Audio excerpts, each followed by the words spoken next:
Hello, my name is Andrew Stoke, and this is for FTT 122, week 6. And we're going over some of the effects that are pushed upon a projectile as it leaves the barrel. So its external trajectory and the effects on it. We're supposed to use some sort of household item to kind of explain these, so I thought a remote would work just fine. We're also inside and not out at the gunsmithing table because it is too dang hot outside. The first thing is trajectory and sights.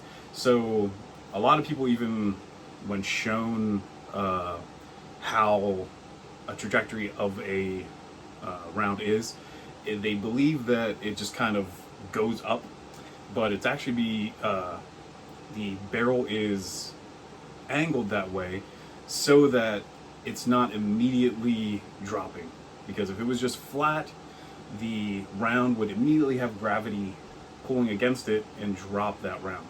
So instead, the barrel is angled up and the sights are level so that when it comes up, it arcs and comes down. The next thing is gyroscopic drift. That is, since the round is spinning in a clockwise rotation towards you, then the gravity is actually pulling it to the right, because since the gravity is pushing against it and it's already in that spin, it's actually pulling it slightly to the right as it is affected by gravity. Drag, that is basically the how the projectile is slowed down or decelerated due to its own size and shape, the velocity that it's moving at, and then the atmosphere that is around it. The Magnus effect. This is the wind's effect on it. So if a wind is actually pushing with it, it will make the round actually move faster and continue spin to the right. Now, if it's coming across the round, it will actually decelerate it, since it's working against the natural rotation that it's given by the rifling. Now, the next is the Coriolis effect. The Coriolis effect is the north to south of how our planet is used, since it's a giant globe. And then on top of that, because the world is spinning constantly, and actually a counterclockwise spin, if you were to fire a round from north to south in the northern hemisphere where we are, it would actually pull that round to the right. That's because since it's spinning in that counterclockwise motion and you're firing down what you believe you're hitting at, it's actually going to be greater to counteract that to the right. The other effect, also with the size and shape of our planet, is the Edovus. I don't know, I looked up the pronunciation and tried to get that right, but as the effect more from east to west, and that since there's a curvature to our planet, when you're firing, it actually is going to make rounds hit high, because since you're actually not putting into the act of the curvature of the Earth and it dropping, it's going to more send its trajectory out high. But that's the effect on that.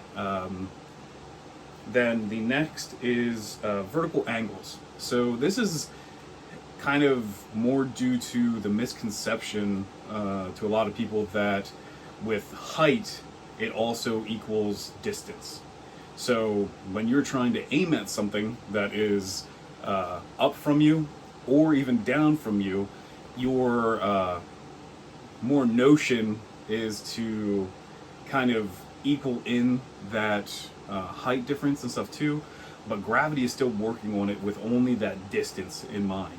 So you're basically always going to hit high. So either if you're going to aim on a target that is either higher or lower than you, it is actually better to aim low on that target, because that's actually going to make you hit it.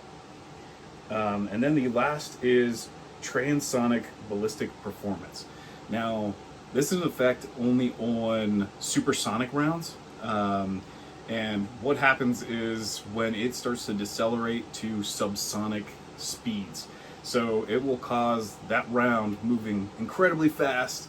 Once it destabilizes and gets to that subsonic speed, it will actually cause the projectile to start to wobble, because it has its center of gravity and center of mass thrown off. Now, modern rounds that are actually like meant to sustain that can actually fix that wobble, but that is an effect that will happen on a lot of rounds that are supersonic. So yeah, I think that covers everything. Yeah, I hope this finds you well. Try to stay cool. Have a good one.